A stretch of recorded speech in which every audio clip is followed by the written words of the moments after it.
There we are. Hello and welcome everyone to the Farm, the City, and the Radio Project. I'm glad to have everyone here today. My name is Allaby and Jhamela. I am the MC for today. I'm a poet, one of the artists that worked on the podcast, and we are going to begin our discussion. So the Farm, the City, and the Radio Project is an interactive sound work by the Big Pond Small Fish Laboratory in collaboration with community partners, artists, farmers, about what feeds and connects us, created over the spring and summer of 2020. And it is presented by the University of Toronto Scarborough campus community, the radio station Radio Forward, in partnership with the Doris McCarthy Gallery and the University of Toronto Scarborough campus. And so the Farm, the City, and the Radio Project took place in 3 different locations in Toronto: Northwest Black Creek Community Farm, Scarborough The Edible Campus, and the Rooftop Garden University of Toronto Scarborough campus, and the Artscape Gibraltar Point on Toronto Island. And the project was created in 8 sound works with 3 farm tours and 1 ASL accessible video And it's all available on Radio Forward's website. So if you don't know how to get there, you can just Google Radio Forward on Google and it will come up. We are featured on their website. Anyways, so what's going to happen first is we're going to begin with a land acknowledgement, and then the conversation between the farmers and the artists will be moderated by Ramisa. Feel free to ask any questions in the chat, and we'll save time in the end to open up a discussion. Okay, and we are going to proceed with our land acknowledgement by Anne McDonald. Thank you, Allaby. I'll start by reciting the land acknowledgement that we read at U of T Scarborough, and it is a standard and agreed upon statement. And then I'll just elaborate a little bit to personalize it. We wish to acknowledge this land on which the University of Toronto Scarborough operates. For thousands of years, it has been the traditional land of the Huron-Wendat, the Seneca, and most recently the Mississaugas. Today, this meeting place is still the home to many Indigenous people from across Turtle Island, and we're grateful to have the opportunity to work on this land. For those of you who can see the chat, I've put up a screenshot of one clear example of how the land that the campus is situated on is still home to Indigenous peoples. And the images of Tabor Hill and what looks like a suburban park space is actually a Huron burial mound, and it's located about 6 kilometers southwest of the U of T Scarborough campus, the intersection of Lawrence and Bellamy. The ossuary is estimated to date from the 14th century, and it contains the remains of the ancestors of over 500 Huron-Wendat. I also would like to share with you a website that I've recently learned about. It's nativeland.ca.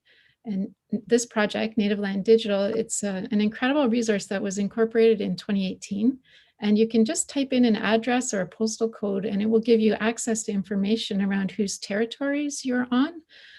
It also shares the corresponding languages and relevant treaties. And in terms of treaties, U of T Scarborough is on land that was negotiated as part of the Williams Treaties in 1923.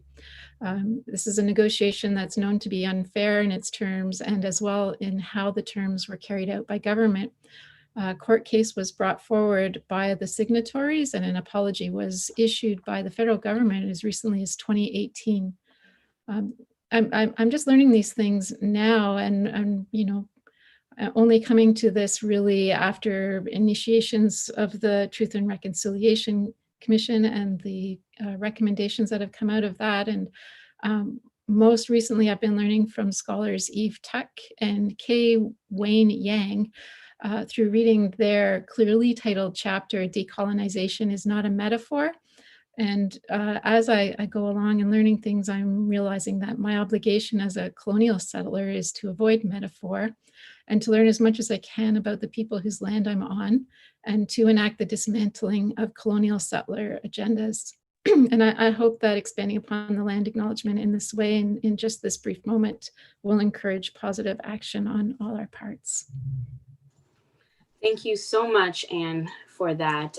If you didn't know, Anne is the director and curator of the Doris McCarthy Gallery, as well as an associate professor at the Department of Arts, Culture, and Media at University of Toronto, Scarborough, U of T.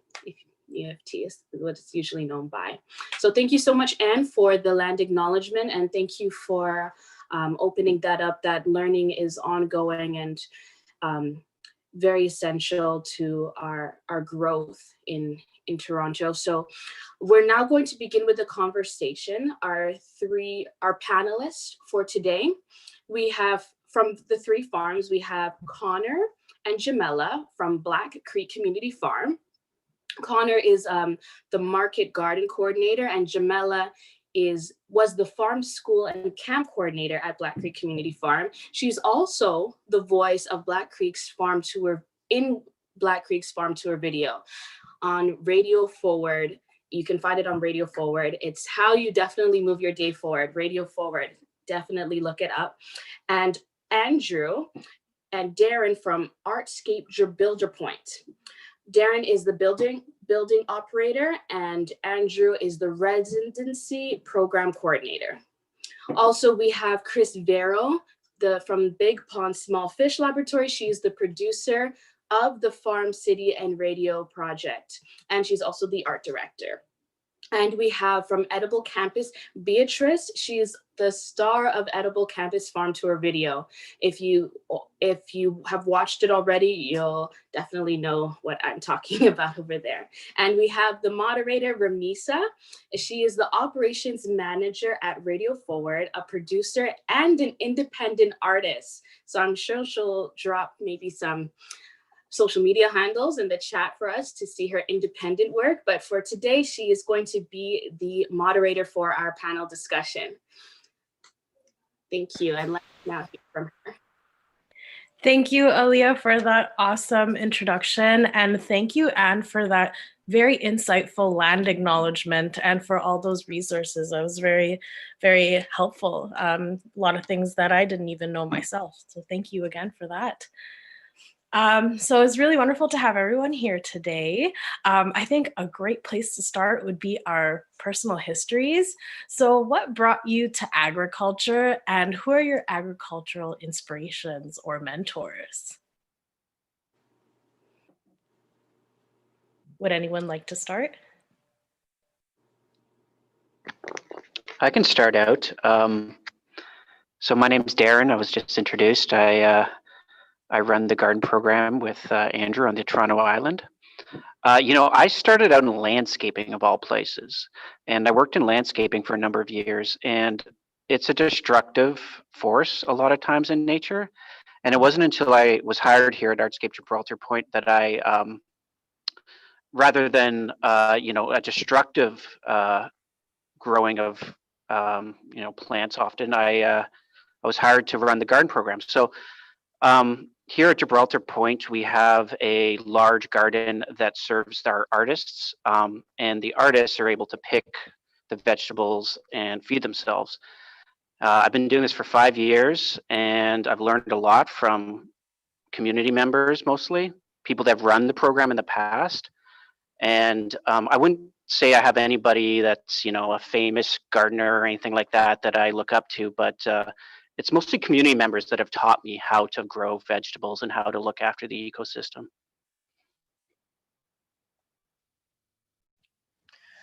Yeah, I just like to second just on to Darren's, thoughts there.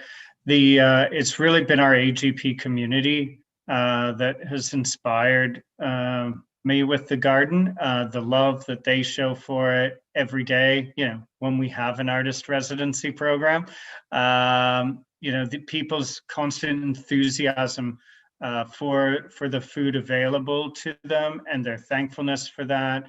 and their willingness to get involved in that has been a huge inspiration in bringing that forward, and also bringing forward programming to operate around our garden. Thanks. Yeah, I can go next if you want. So I'm Beatrice. I'm the campus farm coordinator at U of T Scarborough campus. So based on my accent, I guess most of you figured it out that I'm coming from France. And so actually coming from the countryside, so really from the west part, that's usually known for the East Cider. So if you know about, Brittany cider, that's where I'm coming from. And so, yeah, I've been always surrounded by nature and agriculture. And I mean, my grandparents were farmers.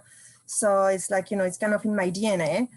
But that's not necessarily what I wanted to do while I was there. Being a farmer in France is not necessarily, the glamorous, position or like work you want to do. So anyway, so I moved on to doing more like studies, and then I moved to Canada in 2004. And so I ended up living in Montreal. And and while I was living actually in a city like this, I was like, well, I'm really missing nature there. And it's just like, you really realize what you're missing when you don't have it anymore. And so, while I was there, I'm like, I don't get it why nature and cities are divided. Why don't we mix them up? So and it was also the time where urban ag was kind of coming out. And so I kind of getting interested in urban agriculture. And when I moved to Toronto in 2015, then I just decided to do the shift in my career and say, well, I really want to move into that field. So I found my way through here being in Toronto. And then, luckily there was this position and this project I was studying at the university with that farm, because it's a really new concept also for the university. And I was lucky to be there in the proper time, and then I just take my chance and here I am. And so, I mean, I not necessarily also have a particular mentor, but what we're trying to do at the university is really using like holistic management and regenerative agriculture practices to run that farm. So that's more what we're looking at. So there's all this community out there that's using those innovative or like old-fashioned way of doing farming that we want to be inspired by. And we're looking at, what's doing here in Toronto, but also in Quebec, where there is a lot of work being done, especially by Jean-Michel Fortier, and also looking at manual tools and all this kind of geeky agriculture stuff that I'm getting into that just, have me to move that project forward and be inspired by others. So similar to Beatrice, my grandparents are also farmers. And so part of my interest is peeked through there, but I've lived my entire life in an apartment building. And so balcony gardening has been my thing. And it was always cool when my grandma would come during the summers and she would show me different practices and techniques that I could use. And so since I guess she would be one of my mentors. And it's just a practice that it's been instilled through my grandmother, not through my mom, because she doesn't get involved in any gardening practices. But that's kind of what led me to the farm as well, even though I participate as a farm school coordinator. Hi, everyone. My name is Connor, and I don't really have much of a background in farming myself. My grandfather had a garden and my parents had a backyard garden, but I think I turned back to agriculture kind of as an offshoot of my environmentalism, and just trying to practice some land stewardship and farm in a way that I thought would be more ecologically sustainable. And I also find the work to be challenging but rewarding. So I like the work as well. And as for mentors, I follow a lot of farmers on YouTube, and I read farmer books. Beatrice mentioned Jean-Martin Fortier. He's a big inspiration. And Darren and Alex mentioned learning from community members, and I find that is a huge thing for me at the Black Creek Farm as well, because there's lots of people who farmed as kids in their home countries, and they have a lot of experience. It's it's overwhelming. Thank you so much for sharing. I think it's so neat to hear all the ways that seeds of inspiration have been planted, and now we're all together working on this project and doing urban farming. So wonderful to hear. On the next subject I want to get into is diversity.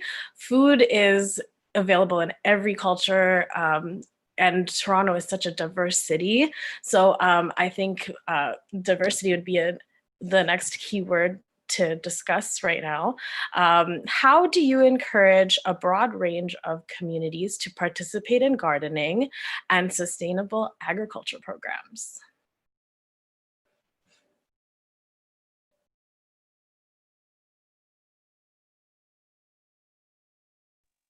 I can start out this conversation. Artscape Gibraltar Point is, like I said, an artist residency. So we have, on a non-COVID year, 700 to 1,000 artists that come through the space. So we just automatically get exposed to quite a diverse group of people. Beyond the artists that stay here, we have some community groups that come out, and the range of community groups that spend time in the garden. It can be a very corporate group, like a TD Bank comes and volunteers, to small community groups. We have a partnership with West Neighborhood House, which is a youth organization that brings youth out here every year. We're always trying to expand the footprint that we have in our community on the island as well. A lot of the people that use the garden are islanders, so we have a direct community that uses the garden, but we're interested. This conversation is great because we'd love to see how other organizations, touch groups, diverse groups that might not have access to gardens in Toronto.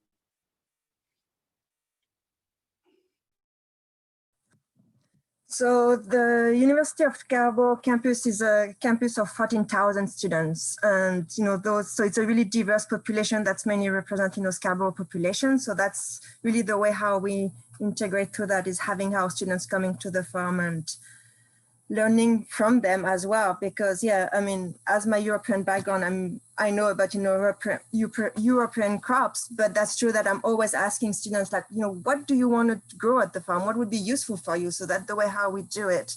And I always get feedback and interest from students who just tell me their family stories of, especially hot peppers. It's a really hot topic. Everyone got stories about hot pepper and how they integrated into their culture. So that's great. And in terms of community engagement, and we mainly right now, we've done it through classes and partnering between faculty and community organisms. But we would like to expand our community outreach. There are just some barrier right now, just in regard of the access of the farm. So that's kind of what's be limiting our engagement through the community, but that's definitely something we want to explore. And every time we've got a chance, either through workshop, we also do summer camp with Camp UFT. So we actually have kids who are coming for a week at the farm and learn about planting and various aspects. So that's every time we got a chance, we want to expand with helping the community.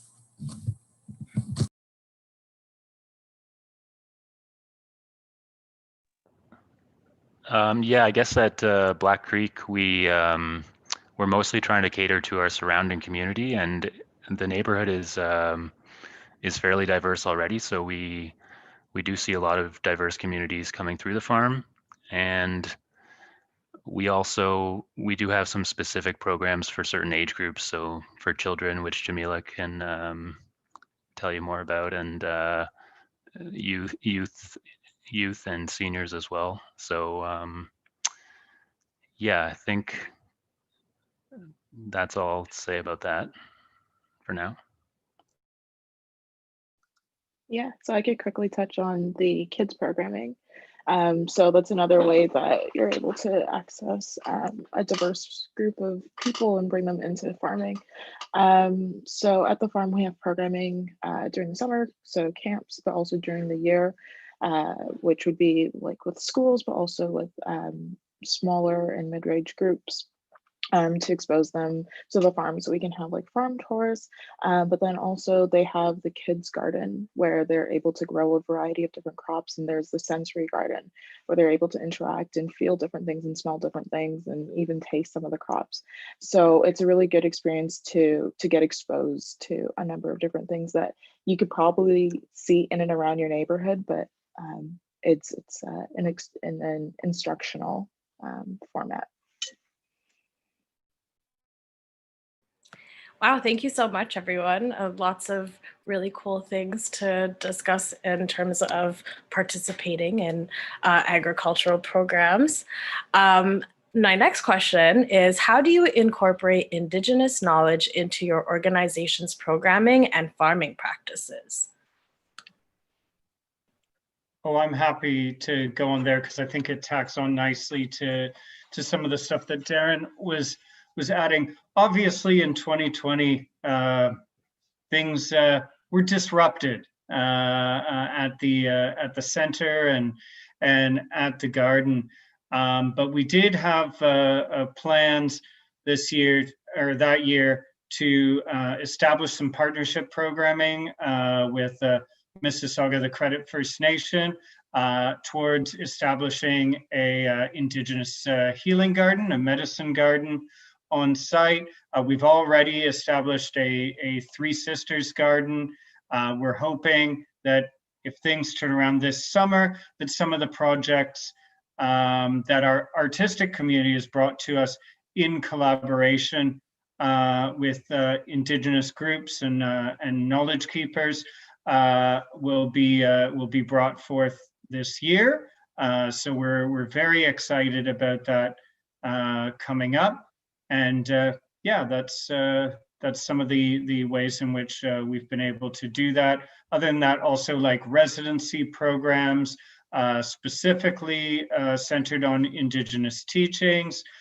We've had, through our Winter Island Artist Residency Program, a number of groups come out to present on that, not just within the garden, but within respect to our broader space as well.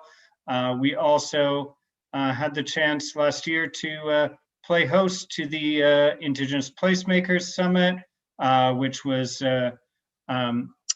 sponsored by, of course, University of Toronto, Scarborough as well. And yeah, that there was also people within that community who had input to add to that we are excited to deploy this summer.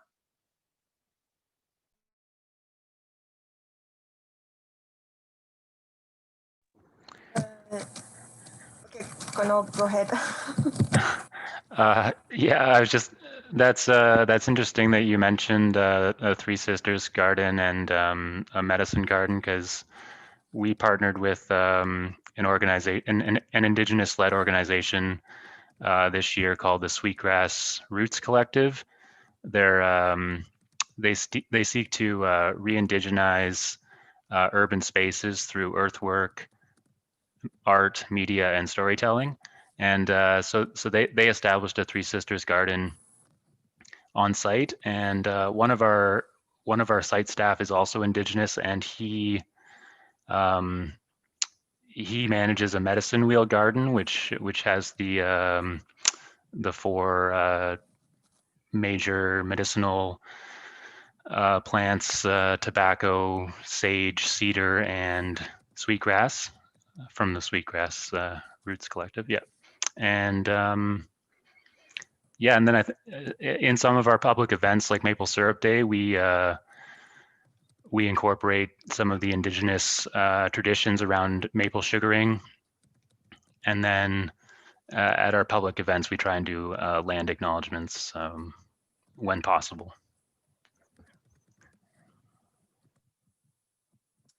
So at the university, we have elder and a knowledge keeper as well that we consult when we want to do anything related to Indigenous culture. So we haven't been, to be honest, we've been slow at the farm to really develop that aspect, mainly because we were actually trying to figure it out, how the farm should fit into the university setting, which is not necessarily straightforward.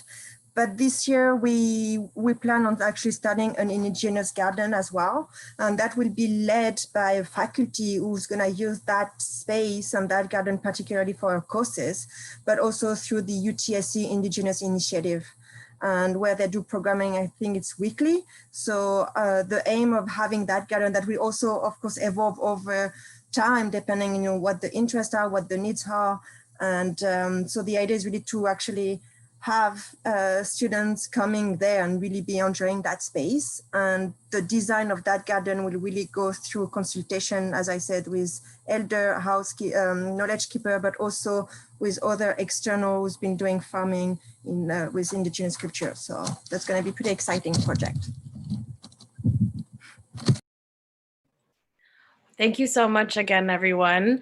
It's actually very powerful. Connor, I'm going to quote you, re-indigenizing through earthwork. That's very powerful, really amazing stuff. So thank you all for continuing to do that and for sharing. Just to mention, I was quoting their mission or vision statement there, so it wasn't not my words, but yes. Sorry. So that was that the Three Sisters Garden, or? That was the organization called the Sweetgrass Roots Collective. Okay, thank you. So the next question I wanted to ask is in regards to funding and financial sustainability. So how do your farms use the funding to operate all year, every year? And is there a particular source of funding that you would like to highlight which has helped you? I can speak of our Artscape Gibraltar Point.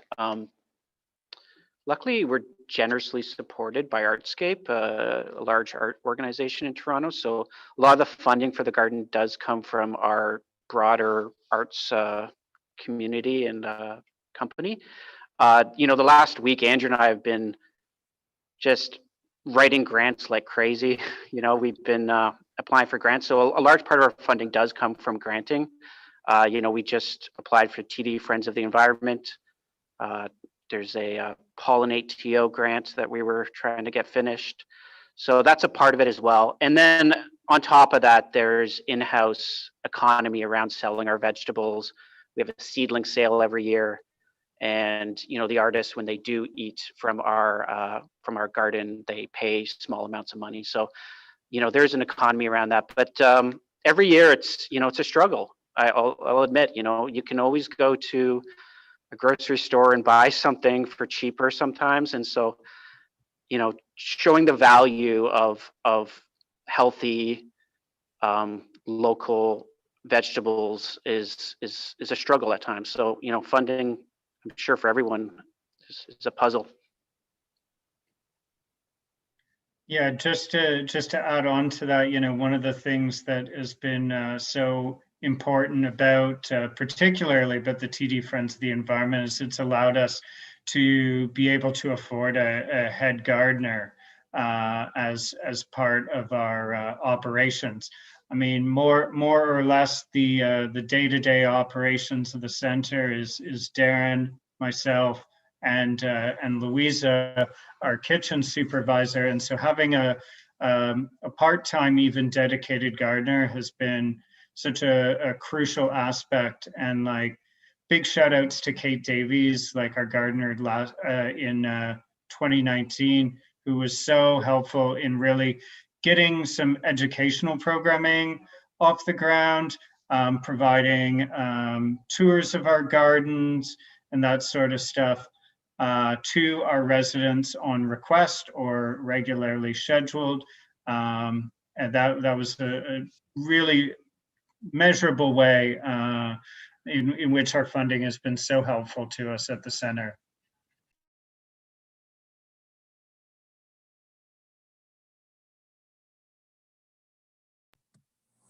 So I can go next. Yeah, go ahead. So yeah, I mean, funding is definitely, a challenge. So for us I would say the operation is supported by the universities. So in terms of staffing, however, there is the need to make a case every year, especially because we're still new. So it's like really figuring out what the needs are. And this is really still unclear because we're unfolding the site and developing infrastructure while we try to develop programming. So they kind of go in tandem, go together. So actually I can do stuff if someone's applied for using the farm and telling me I want to do this. I can't, it's really hard for me to say, okay, that's the way how we're gonna go forward and we need to build the farm, but if there is no interest behind, then there is no way we can move forward. So that's kind of the way how we're doing, responding to interest. But also I've been also going with grants because there is, some stuff that, there is money you can go to start to develop some aspects of the farm. So I've been going with the pollinator TO grant as well. We just got a tree grant from the City of Toronto to actually plant 400 trees this year at the farm. I've also used the Agriculture and Agri-Food Local Food Infrastructure Grant that actually allow us to use that money to buy tools and really develop infrastructure on site. So that's really be a really good thing to do. And I also recently I just applied to the Waste Reduction Challenge, also to look at ways how we can do on-site composting and actually be able to, produce our own compost for the farm from the food waste from the campus. So there's all those, tiny things or depending, it's kind of the grant I kind of drag where I want to go because I know that if I can go get that money, then I can develop some programming related to that. So it's really the way how we've been looking at it.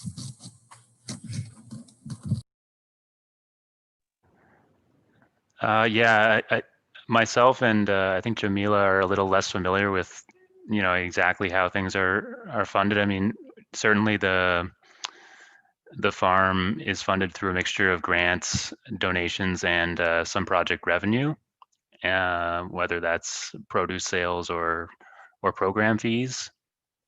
And related to the job security aspect, certainly our staffing roles can fluctuate from year to year depending on how the funding falls, I guess. And I wouldn't single out any particular major funder, but I think we're very grateful for all the funding we do receive, and even just our fundraising efforts from individual donations. We get a lot of individual donations. We just recently had a fundraiser dinner, and that was pretty successful. So we're grateful for that. And I think as a project, we try and be more financially independent as we can in terms of increasing project revenue and lowering costs, but we also are trying to keep our prices accessible for the community, and so it's and also paying our workers a decent wage. So it's definitely a real challenge. Yeah.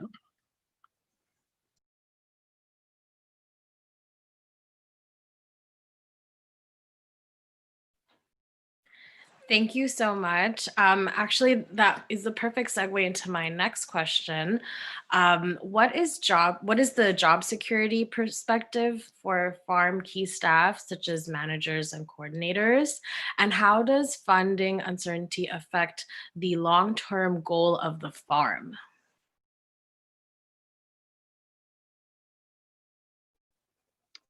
I'll speak for Artscape Gibraltar Point.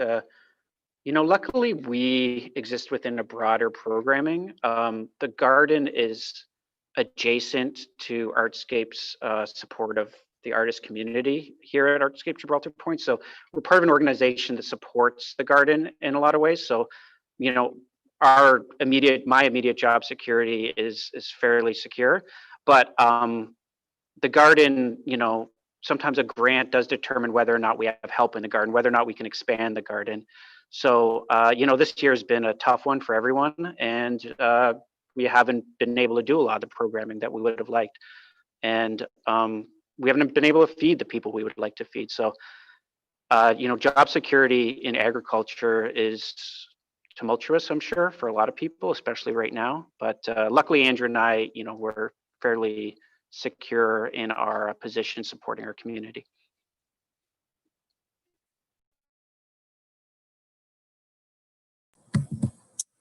Okay, so that's a kind of tough question that I'm not sure if I can answer it completely. But I mean, as I said, I mean, our project is really still new, so we really have to make the case for the university to really buy it. So far, I mean, my personal position's been on a contract base, and to try to move that project forward and to make a case for it. Over the long term, I would say as long as there is teaching interest and research interest to use that farm, because that's really what the key mission of the university is. So as long as this is there will be the need for someone or like a team to actually be able to run that farm. So then it's just up to us to see how we unfold that in the next few years.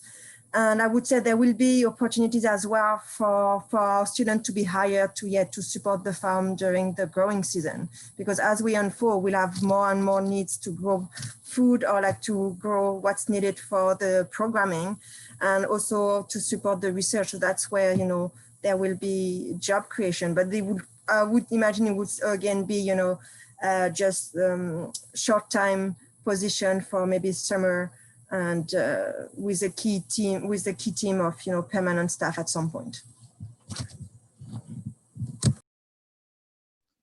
I think Connor touched on everything, but I think, yeah, there are quite a few contractual positions, and I think a lot of it is based on funding and on revenue. But I do think that the goal and the vision of the farm is continuous, regardless of the contract jobs. Thank you, everyone, for sharing. I felt that was a really important question, especially during times of COVID. So thank you again for sharing.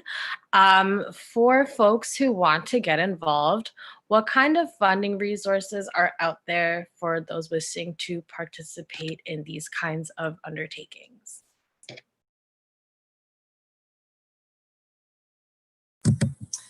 Well, at the university, I would say it's mainly going through the work study program or our co-op program. So it's really like, we are really targeting students to be involved.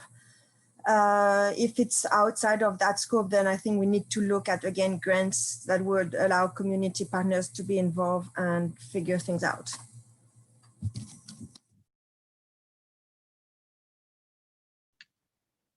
Yeah, just as Darren mentioned, we have a lot of opportunities that have allowed for community participation within our garden at AGP. But we're always kind of looking for interesting and people who are interested in involving themselves and contributing to the garden itself. It's always there and it always needs work. So there we are. Yeah, we've tried some techniques. We've had work trades where you put time into the garden and you're able to pick from the garden. But really, to start a program, it's difficult. You need the land. Toronto urban gardens are hard to find, tenable land. Our program is really supported by a lot of volunteerism as well. I think people see the value in farming, and if you reach out to your immediate community, usually you get people that are interested. So, outreach is a huge part of it, I think. Thank you, Darren, and I'm glad you brought up volunteering, because I was going to ask next, how can potential volunteers connect with you, and how are you ensuring that volunteers have meaningful experiences while balancing the work getting done on the farm? I guess I'll go first on this one. At BCCF, we advertise for volunteers on our website and through social media, and we also do some postering in the surrounding community. We recently switched to a online portal called Time Counts for managing volunteers, so people can register, make a profile, and then they can see all the different opportunities and different volunteer shifts. Last year was a little bit weird for volunteering because we didn't have the farm open the full time, but we did have some volunteers back in August. And I guess in terms of a meaningful experience, like we just try and orient the volunteers to the overall project, explain the importance and rationale of the task at hand, provide clear instructions, answer questions, and try to provide a diverse experience, which can be difficult because if the volunteers are only coming for a limited portion of the season, like for example, we do a lot of harvesting, and that's a good volunteer activity with a low learning curve, and we have to do a lot of it, but it may not satisfy some volunteers who also want to learn how to plant and seed crops as well. So I guess for that, I would just say if you can volunteer earlier in the season and for a larger portion of the season, you're probably more likely to get a diversity of experience on the farm. Yeah, and to add to that, for the farm school camp, it's a little bit different. And this year, for the most part, we didn't have volunteers, but I think part of it is establishing and understanding what people's interests are. And so when you have that in mind, you're able to sort of have them help along or push forward certain things that they'll find fulfilling because it is something that they have an interest in. And so meeting also their demands and their interests is important. Yeah, just want to add on also, like, towards creating kind of meaningful experiences around our garden as well. We've been lucky enough in the past to offer kind of direct programming, which is less, I mean, a little bit less volunteer driven, as much as it is offering kind of a chance for people to have meaningful experiences beyond just simply participating in planting or harvesting, things that will offer kind of programs that offer enriched education around bio and species diversity, endemic plant species. This year, hopefully, if all the funding comes in, we'll be offering a series of sound walks, artist-led sound walks, to accompany the garden and to speak about the kind of role of different plants and animal species within the kind of ecosystem out on Toronto Island there.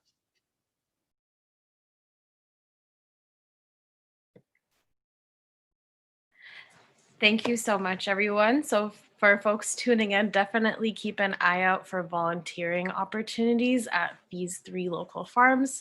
Hopefully you can check out their social medias and you'll be able to find something. So especially once we are able to get through COVID, I'm sure that volunteer opportunities will be available. So let's move on to a little bit about practice and philosophy. How do our farm projects interact with the larger food system and more systemic issues of food justice, security, and sovereignty?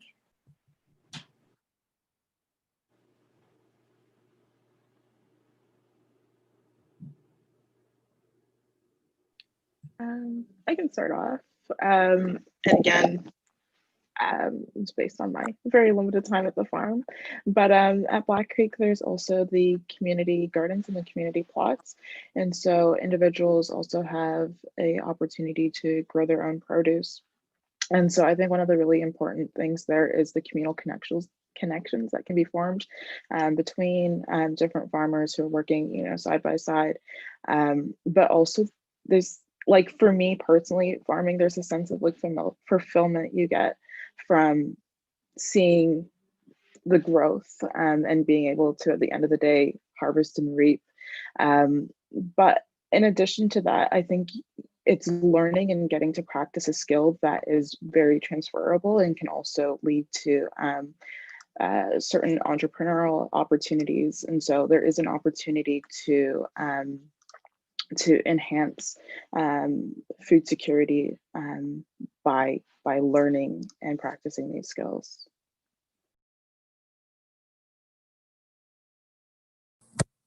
So yeah, at the university, what we've been doing is really through the courses and the teaching that's using the farm. So yeah, to teach skills in terms of gardening, but also in terms of cooking, because we also have a teaching kitchen on campus from the Culinary Research Center that we actually use also to do some cooking programming.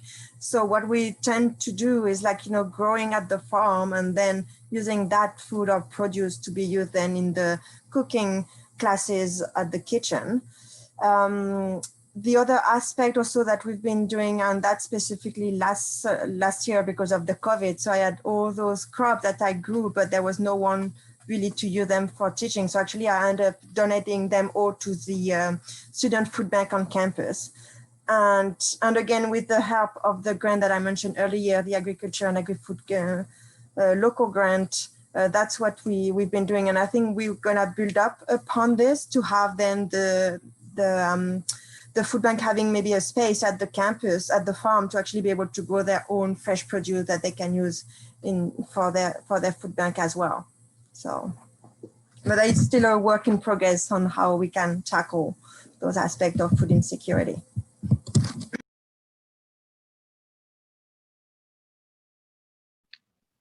Yeah, we exist in. There Sorry, you go. Andrew. Go on. No. Go on, Darren. We're so excited to talk about it. We exist in an interesting place. We're on Toronto Island where there's no grocery stores and there's nowhere to buy food.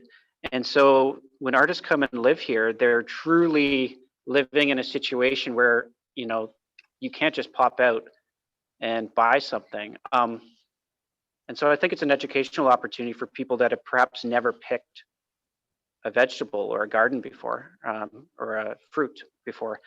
You know, I think COVID has really highlighted as well, you know, the fact that we get so much of our food from halfway across the world, and that we need to all learn a lot more about where our food comes from and how we get it. You know, I grew up in Toronto and I didn't know much at all about the paths of you know, transport across all the way from Mexico all the way up here through the United States that the food takes to get to me. So you know, COVID is a good opportunity to kind of have a reset. I think we're all feeling it too as well.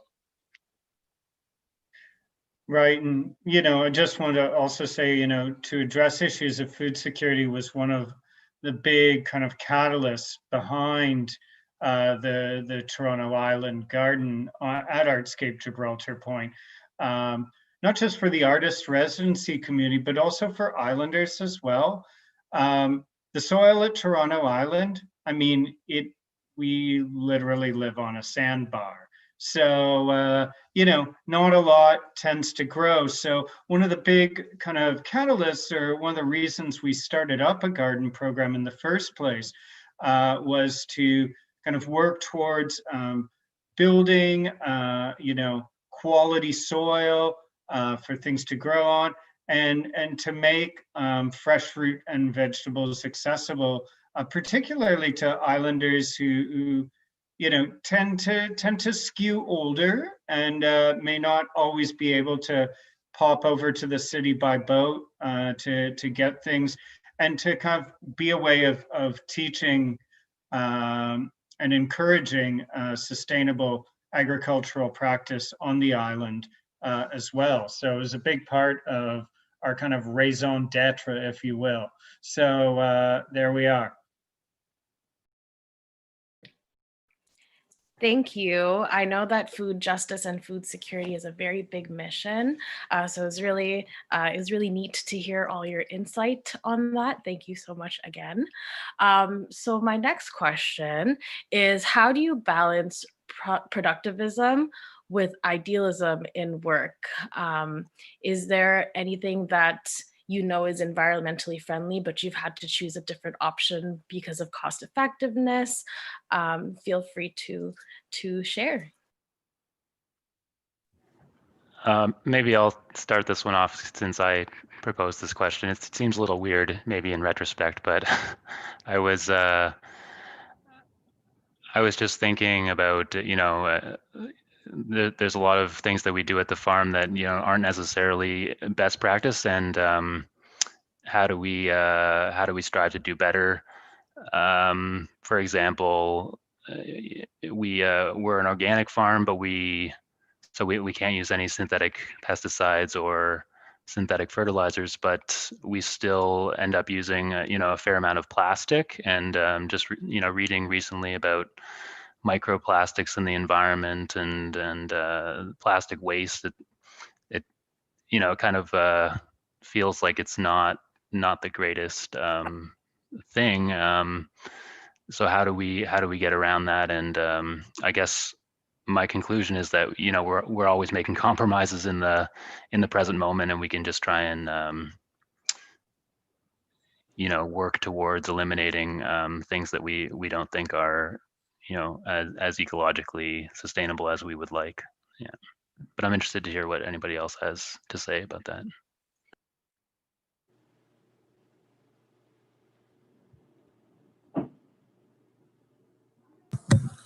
Well, yeah, for us, we don't. Oops, sorry, get Darren. No, sorry. Go ahead. I'd like to hear what you have to say.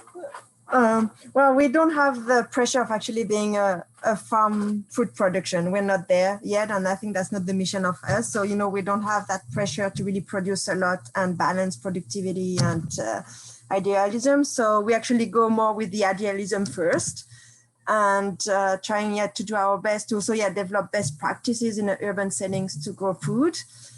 We're also really small. I mean, we have a 10-acre site, but I maybe use 0.1% of it. So it's not like, I'm really having a large farm to deal with. So yeah, I mean, because we're doing things small still, actually I've been trying to really use recycling and repurposes some material that I can find on campus instead of buying from new. I know that for a while I was actually using milk crates to kind of do raised beds instead of, to try to get new materials. In terms of packaging as well, I'm also trying to recycle, packaging that you can have, yogurt containers or this kind of thing. So then actually I can bring that back to the farm to help me to be containers for harvesting. So there's all those kind of tiny things that actually, instead of to spend my funding in one single-use plastic, well, can I use the one that I buy from the grocery store for my grapes and then reuse it to put my own food in it from the farm? So that's kind of the tiny things. I don't say it's feasible on a large scale when you've got, kilos of vegetables, but for us so far, it's been helping a lot. Yeah, we're fairly small scale as well, considering, how big farms and gardens can get. We're an organic garden as well, but, it's something you can say. It's beautiful having an organic garden. It's sometimes demoralizing when a whole garlic crop gets, rots away in the soil. So idealism is an interesting thought of when it comes to growing vegetables. Expanding our plots, I expand our plots and then I don't have the labor to look after the plots. So, being realistic about what you can do is an important thing. This year with decreased staff, it's been incredible for me personally to see how much labor you need to look after a dang garden. Usually we have volunteer groups and we have work exchanges and larger community supporting the place, but this year has been primarily myself, and cutting down rows after rows of raspberries is a lot of work. It's a lot of work. So, mixing idealism with practicality is part of farming, I believe.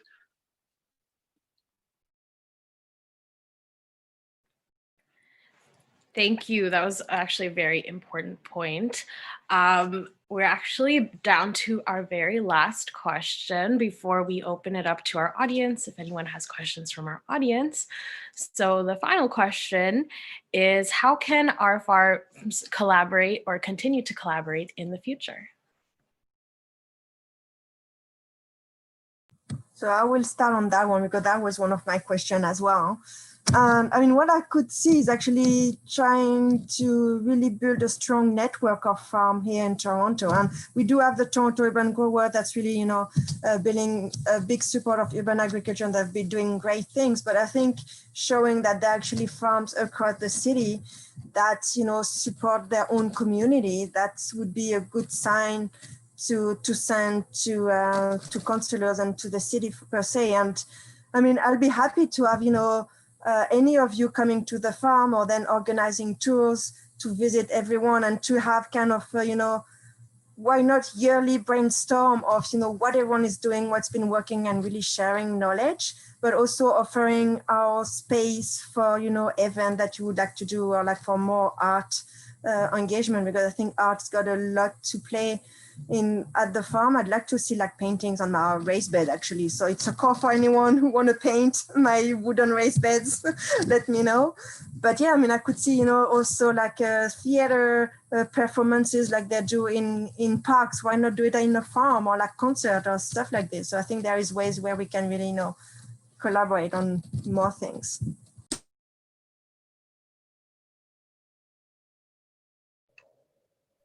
Yeah, I'm just really happy to, and thankful for Chris and everyone involved in this to kind of bring this group together, because I do see the potential, as Beatrice said, to kind of use this opportunity to form the core, a kernel of a network that can help kind of spread knowledge around small scale agriculture, but maybe also operate exchange days. We're always having people who are asking to volunteer, and sometimes we have jobs for them and sometimes we don't. So just knowing that all of you are here, we can always encourage those people who are interested to be in touch, right? Yeah, attempting to formalize, this incredible conversation and this network that's just developed that Chris has developed in the last few months is something I'd love to do. How to do that? I'm open to suggestions. I would love, watching your videos. I just wanted to go to your gardens and dig some holes and rake some leaves and eat some of your vegetables. So I would imagine after COVID, there's going to be a lot of enthusiasm for creating networks that we can really build on these types of conversations. We're not just there's a lot of people who have enthusiasm for this kind of work, and I'd like to see this conversation continue in the future.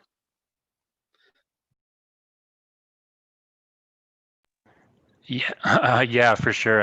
I second what everybody has been saying. I think it would be great to visit each other's sites. Like Darren said, it was nice watching the tours, and I really did want to go check out both of the other sites. We could also, at a bare minimum, we could do some cross promotion of different events, or follow each other on social media and stuff like that. Subscribe to each other's mailing lists or whatnot. Just keep tabs on what everybody's doing. But I'm also I'm down to make it more of a formal thing as well. Yeah.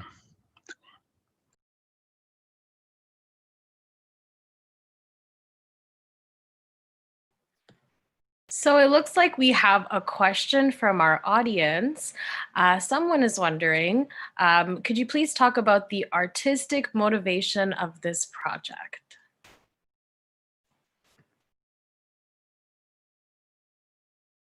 So I guess that would be a question for me. Thank you. Thank you, Gita. And thank you, everybody.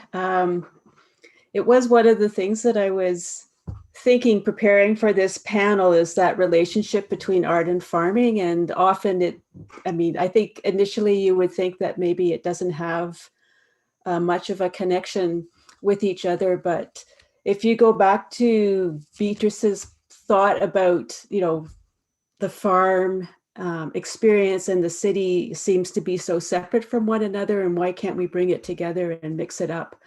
And one of the things that I was seeing, I had a relationship with all of these farms just sort of coincidentally, and one of the things that I was seeing at Artscape at Gibraltar Point and also at Black Creek was that there was involvement with artists on those sites. Certainly Artscape as a artist residency, and then the farm there to support it. But also Black Creek was, has been a kind of ongoing site for a number of artistic engagements that have used the farm as a kind of special site, but sometimes that relationship can go both ways, that the farm can be enhanced by the artistic engagement. And so I, in developing this project, which I have to say started at an Artscape residency in the summer of 2018, so it's been a long time percolating. I was trying to think of a way that I could spend time in these places to experience them, but also to think about how they might be able to have a conversation with each other. So it's taken a while to kind of reach this point in this conversation, which has been really awesome.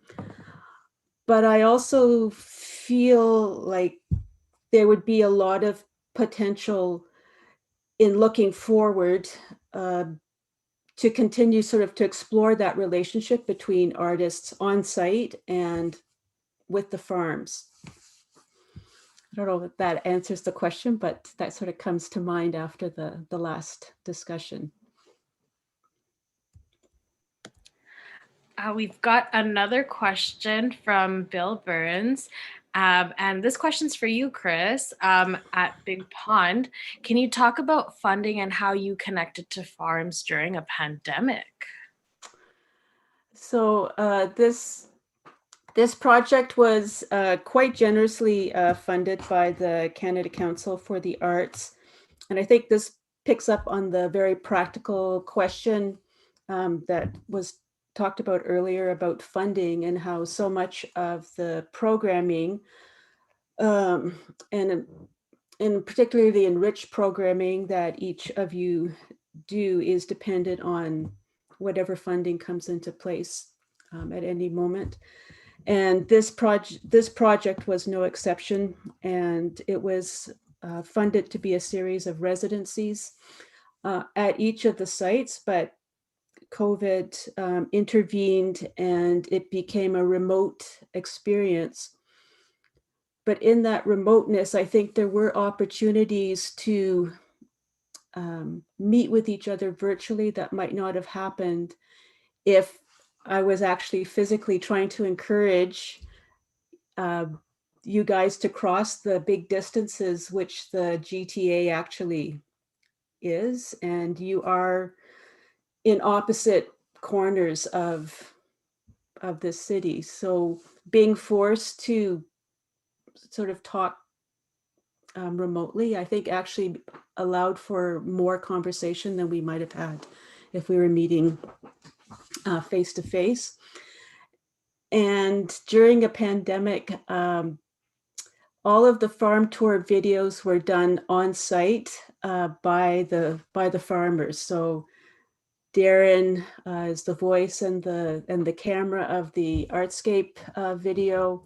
Ramisa and Kedjan from Radio Forward were the filmmakers for the Edible Campus video, and Jhamela was the farmer and held the camera and did the tour with Emily, who was one of the farmers at the summer at Black Creek Community Farm. So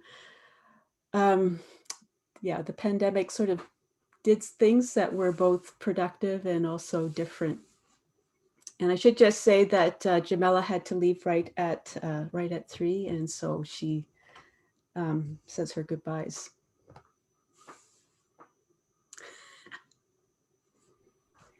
So we've got another question from our audience from Michael Dangsok. I'm sorry if I didn't pronounce that properly.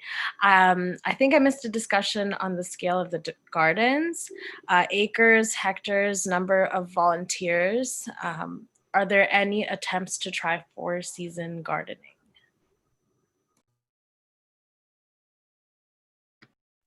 At Black Creek, the whole site is 8 acres, but only about 4 acres are cleared of trees because we are on the Black Creek, so there's a lot of the site is a ravine, a treed ravine. But yeah, so about 4 acres, and then some acreage is devoted to community gardens and like children's gardens, seniors gardens, that type of thing. In terms of 4-season gardening, we do have 2 greenhouses on site, but we haven't used them for full year-round production. Typically, we just use them to extend the season on either end. There may be some opportunity in the future to grow all year. I mean, we do still have a few things in the greenhouse right now. But typically in the winter, you know, the light is so low, and it costs propane and money to heat the greenhouses. So, you know, for us, it just makes more sense to use them to get a head start and extend a little bit. But yeah. So the UTSC campus farm is a 10-acre site, but it's divided into, so there is 5 acres for really research purposes and 5 acres for teaching, and that's where most of the food production per se, I would say, happened. Because we're really into the university, we need to follow the university rules. So the farm is closed during the winter time, and mainly because there is no infrastructure on site. So, you know, we can't just provide the simple washroom for our students when they come in. So that's kind of what limits our season. That might change over time as, again, the site unfold. Who knows where we're going to be in 10 years. And there might be interest to, have a greenhouse there as well to probably expand the season. And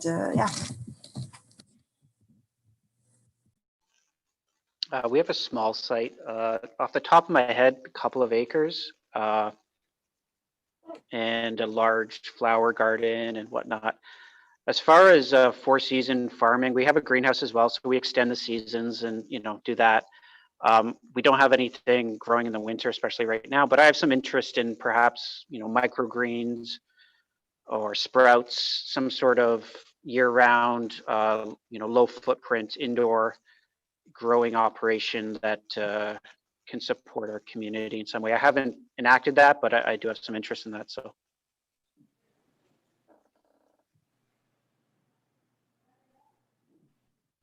Okay, so at this moment, we're going to put out the last call for questions for our audience or from our audience. In the meantime, for the other folks in this call, if you can tell us how to best reach out to you, that would be great. Maybe share some contact information. Sure, you can always get at either Darren or myself through the Artscape Gibraltar Point website, which is www.artscapegibraltarpoint.ca. You can also find us on Instagram, Facebook, and Twitter. Slide into our DMs there and get in touch with us that way.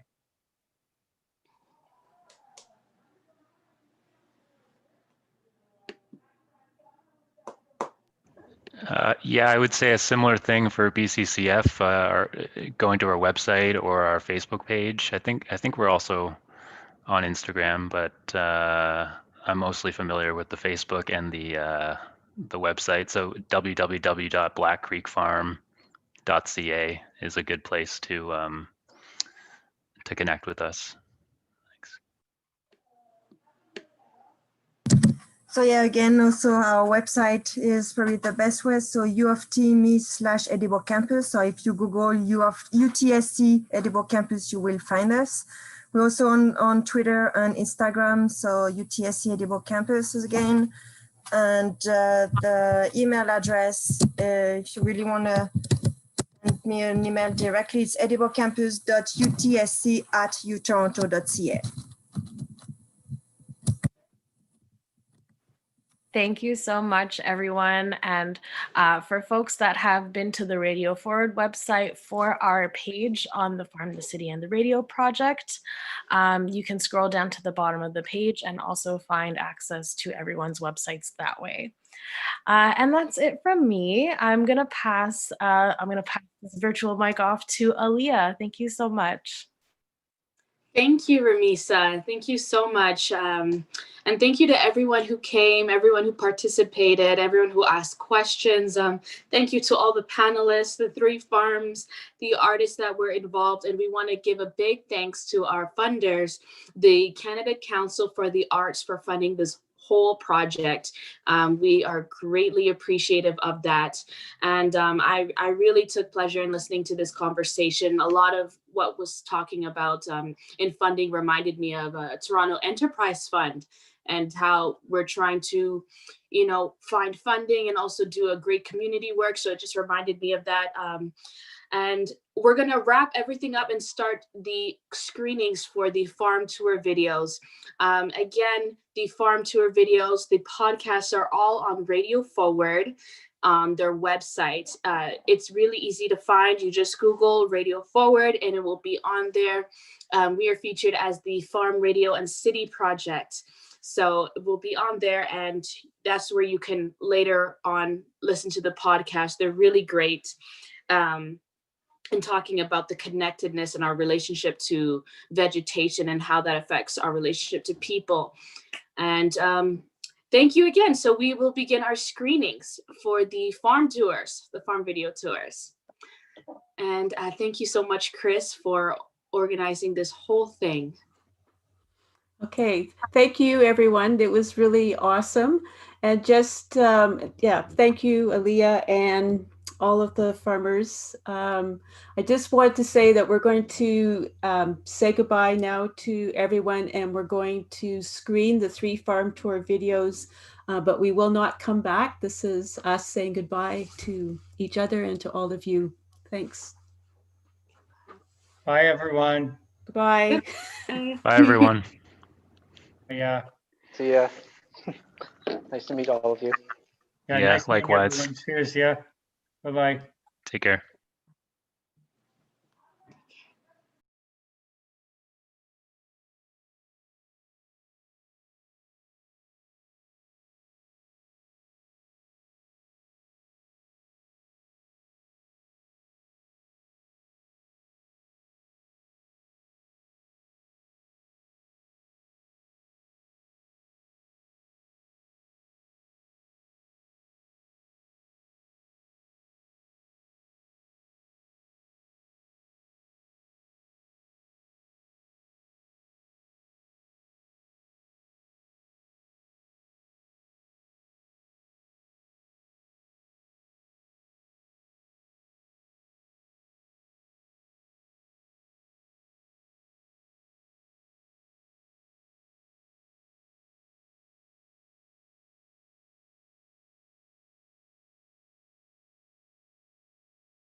Is it their broadcast now? Yeah. Mhm.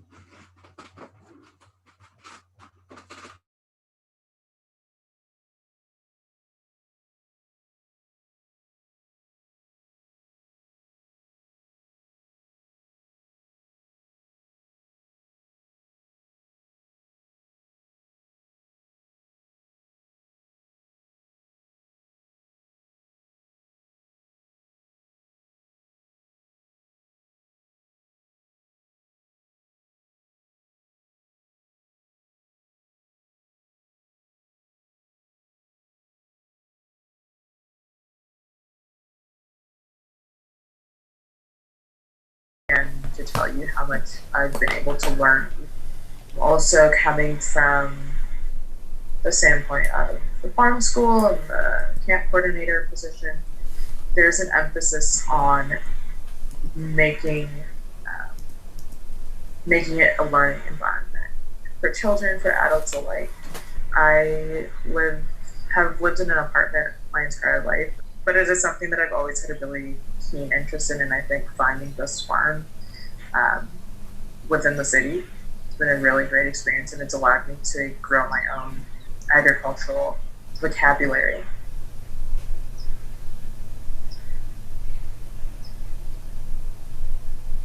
And so even today, I was on the farm there picking some berries, and one of the farmers was actually out weeding through, and we were talking about the berries before because she was picking and I was picking, and she came up to me afterward and she's like, "Have you ever seen a St. John's wort flower?" And she walked over to me with a handful of them, and she's like, "Look at this. You have to rub it between your fingers. It turns purple." And she's like, "I don't know if it's edible, but I know it likes to be close to the water." And I take St. John's wort to go to bed. Have I ever thought about what a St. John? Did I even know it was a flower? No. Now I know it's a flower. Now I know what it looks like. Now I know it turns purple if you touch it, even though it's yellow. And so there's just so many opportunities for you to gain some insight about things that you may not even have thought about. And I think it's an incredibly beautiful environment to be around. I think we're incredibly codependent people, and I think that's a really important thing to embrace. But I think it's also, this farm provides an opportunity to be self-sufficient in that you can have the space to grow food that you can actually live on. And whereas in your plot, what you grow in your plot might not be sufficient for you, I think it is a step, and I think it is closer to what I can grow on my balcony. And I think it provides a space for people who live in high rises like myself to have a sense of self-sufficiency when it comes to their food security. First, I'll be showing you our food forest, which is a trail that goes all the way around the farm. It has a lot of native plants, and for the whole rest of this year, we're doing a lot of work to make sure that we have a lot of food that we can eat in it, but also a lot of plants that'll help our ecosystem. So a lot of flowering plants that help our pollinators, like bees and butterflies, as well as plants for our birds to eat, all things like that. And in the food forest, we try to abide by this thing called permaculture, which is where we are not just clearing the whole place and just using it for food for us to eat. We're making sure that we have all sorts of different plants. We have tall trees, but also smaller bushes like our black raspberries here that are also delicious.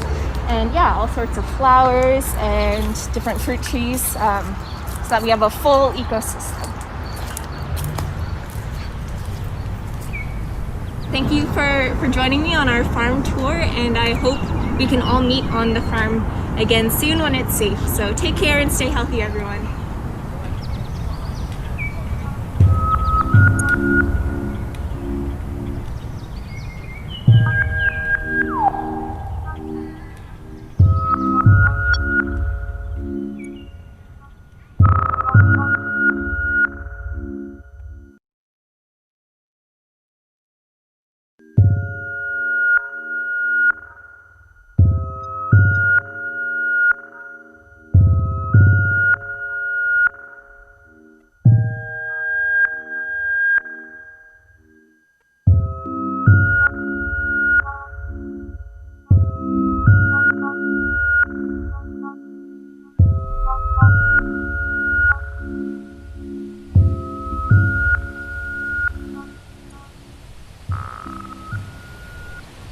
My name is Darren Reinhart.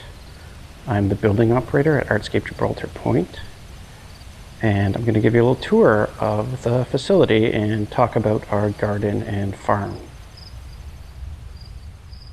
Before all else, in respect to the Truth and Reconciliation Commission of Canada's calls to action, we want to acknowledge the sacred land in which we live. Today, the meeting place of Toronto is the home to many Indigenous people from across Turtle Island, and we are grateful to have the opportunity to live and work in this territory. We would like to begin by acknowledging that the land in which we gather is part of the treaty lands and territory of the Mississaugas of the Credit. It has been a site of human activity for 15,000 years. This land was previously occupied by the Huron-Wendat and Petun First Nations and the Seneca. We acknowledge that many covenants have subsequently been broken. The need to strive to make right with all our relations and to respond directly to the calls to action.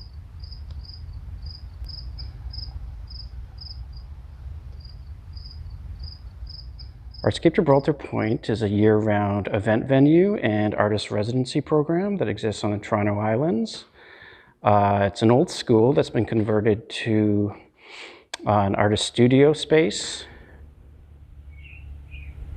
How the garden's maintained is through a combination of staff on site, like myself, and as well as a pretty robust volunteer program during non-COVID times. The artists can volunteer. We also have community groups that come out and volunteer their time to maintain the garden. And we also hire a head farmer every year. Every year we're trying to improve the program. Right now it's just feeding the artists in-house, but ideally in the future, one of the goals of the program for myself would be to develop a CSA box that we can feed islanders who live outside of the building, live on the other side of the island, with vegetables throughout the year. So we're working towards that. Perhaps next year we can try to start that up. It's an enjoyable place to work, an enjoyable place to feed people. We call it the art farm sometimes. How it works is artists pay an amount of money, small stipend, and then they're able to come and pick whatever vegetables they want for the day. We find that greens, salad greens, are in high demand. They're easy to pick, they're easy to grow. And so as you can see in front of us here, we have a whole bunch of kale on the right, and some Swiss chard coming in, and some lettuce. So kale is a pretty great one to grow out here. It's hardy and grows all year. And we also have some bell peppers coming in. And over underneath those hoops are strawberries. And there's kind of a mishmash of collard greens and tomatoes and some jalapenos over there. And a lot of the rest of the garden is tomatoes. I'm growing a lot of tomatoes this year. These are some beefsteak. I'm experimenting with some eggplant. I've never really grown eggplant, but trying that out. And over where those trellises are, some cucumbers, some English cucumbers. So this is our western garden. Every year we try something different. It's a lot of greens. You know, we've grown corn, potatoes, all kinds of native species of flowers and herbs. Essentially how it works is people rent out space and they get studios and they're able to work on their practice in a really beautiful environment on the Toronto Islands. We're walking into our kitchen right now. There's nobody here because we're currently closed, but this is our communal kitchen space. And so when people stay here, they are able to work on their art and then cook their meals in here.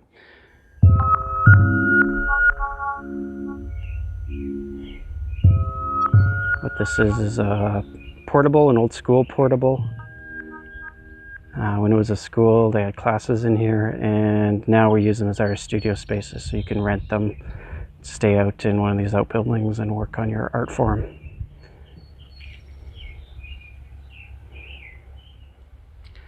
One of the great benefits of working and living here is that you're right beside a giant body of water, so at any point you can come out and go for a little swim.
So I'm Beatrice, the campus farm coordinator.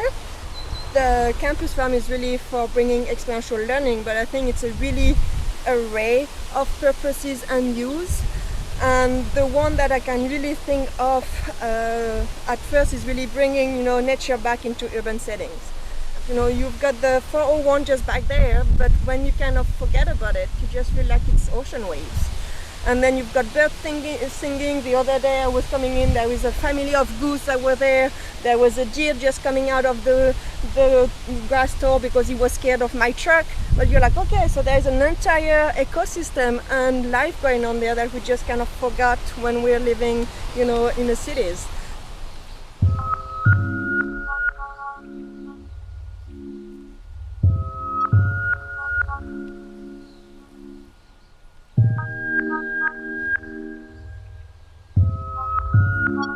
So this garden is the second space that I'm taking care of along with the campus farm. So usually the rooftop garden, we really use it when we want to bring awareness about growing food on campus, but also sharing a quiet and relaxed area. And also it's really peaceful. You're there, you kind of completely disconnect. And I know that talking with some students when they were coming here, there was, for them it was really the peaceful space that they were looking for out of their classes, their stress of school.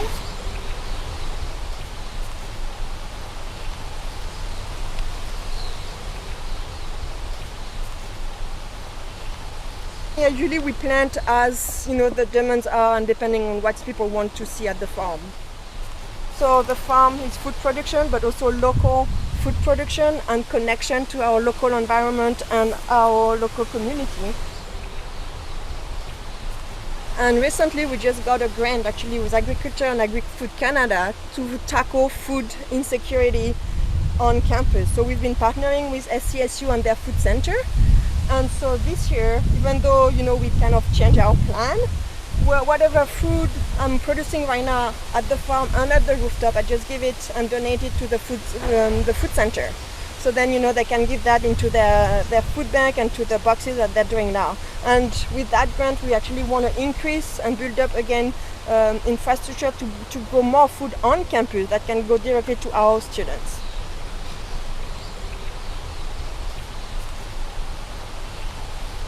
And so that's what I also like with food, is that it's also really deeply related to the culture. So then you really have a deeper connection with people when you talk about food. And that's what I really want to develop from that. So that's, really kind of broad tool that the farm can really be used for and really connect the community and the UTSC all together.